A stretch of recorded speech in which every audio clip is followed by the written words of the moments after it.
Alright. This is Rawland's Overtones and Undertones. Updating on the this the Picasso Strat build. You can see we have the recently installed neck, Kramer style, 22 frets, jumbos, banana style headstock. This is the same style headstock Ed Van Halen used in the early years. I like the way they look. I've never had an instrument with this particular style of headstock. This neck feels extremely comfortable. We're going to have some fun with this. Oh, yeah. Okay, one thing is this particular neck came routed for a nut. You know, it did come with the nut in place. It's around here somewhere, actually. I think this is it right here. This one right here. It was like so. But I popped it out. Maybe that's a little better. I popped it out. I cut I usually say popsicle sticks, stuff like that. I cut a piece of this, it was almost the exact width. Cut it. Of course, I sanded it. And I glued it into place.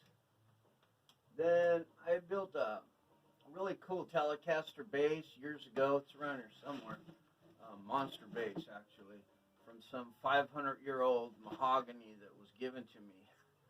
Apparently,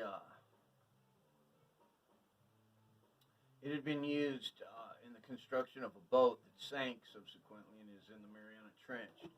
But here's one of the pieces of mahogany. It had almost the right angle. So what I did is I cut a piece, and what it does is, if you look here, if you can see, is I built this up because what we're installing is a locking nut for a Floyd Rose style tremolo, which is what this is going to have. Sorry about that. Okay, so this is going to go like so. See that? It's going to be monstrous. Okay. So it's going to be monstrous. And we're just waiting on the Floyd Rose. All I have to do now is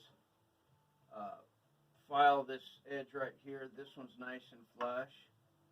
And then this has two holes right here with set screws. Put it in place. Use my scribe. Indent it. Then I usually use a hand drill. I don't remember where I got this. It's like from a kid or something. And I just go. And that's all. You know, cool sounds, huh?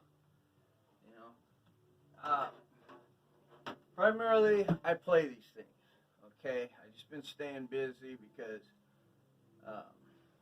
clubs aren't opening fast enough.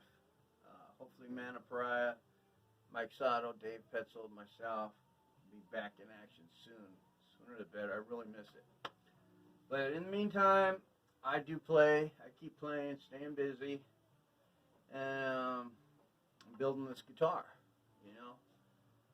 Hopefully we'll be back together playing and gigging, and you'll be seeing this in action. It's a light instrument. I love the paint. I like the way the gold, you know, depending on the angle, it just comes alive, comes to life. And then also, I've got the pickguard installed. I don't care for these screws. I just put them in because I've got this in place. I used an old tremolo from one of my old Strats to line this up. See how good that fits. And it's going to pull, of course. I already lined all this up so that the strings are going to pull the way they should pull. They're going to be centered right over the neck like they should. All that's essential. I put a 3-way switch, front pickup, both pickups, back pickup. And one of the really cool features of this build and this instrument, you know, it's going to be my personal instrument, is I didn't want to put this big old bulky battery box. Look at this thing. Watch this. See this? Let's see. See that? Put the battery in there, you know, and hook it up. And typically these things are set like around here, but it doesn't matter where. I didn't want to cut up this body. I want the tone. I mean, you know, I want the tone. So what I did, I'm pretty proud of myself. I spent a couple hours, and I take these 2 screws out, and I got it so that the battery will fit on the clip with the connector, and it fits right under here. I have the battery under the output jack. It's a tight squeeze, let me tell you. I spent like 2 hours doing it, carving it out by hand. I listened to a bunch of Man of Pariah videos. Yeah. And my favorite band. And this is where we're at right now. So, you know, the build is coming along. You know, we're staying on top of it. I have all this wired up, almost. I got the pods wired up. And I'll finish that when I get the tremolo, because I have to route it. I'm going to have to route it here on the top so that the Floyd Rose can float up and down. And when I do that, I'm probably going to change these screws out. I don't like the size of these. The heads are too big. I don't like them. You know, they take from the look of the fretboard. And plus, when I play, I'm real aggressive. I use all this area. And believe it or not, you know, anything that's here is in the line of fire.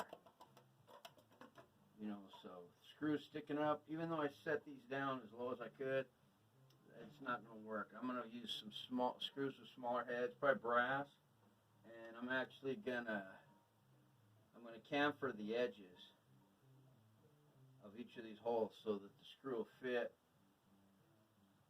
as flush as possible on this, if not even countersunk. So, yeah, I don't like anything hanging out. You know, all this right here, I hit with my pick, with my fingers, all this, and then I do wear jewelry, so it just destroys, especially in this area on guitars. And then I wear finger jewelry, and that just wipes this out. So that's about all for now. I'll conclude, and stay tuned. This is going to be an awesome Strat, and I look forward to the music. It's going to come out of this bad boy. So hope everybody's having a really good spring. You know, weather's pretty nice today. Saw the jets flying overhead. 4 of them, 4 fighter jets, and talked to my mom. She said it's opening day for the Dodgers. It was quite a flyover. So I was outside playing my 12 string that was just given to me. Belonged to Richard Kramer, good man. Passed away, you know. I was playing Richard's 12 string, beautiful instrument. You know, it's what we do around here. We make music. It's our life.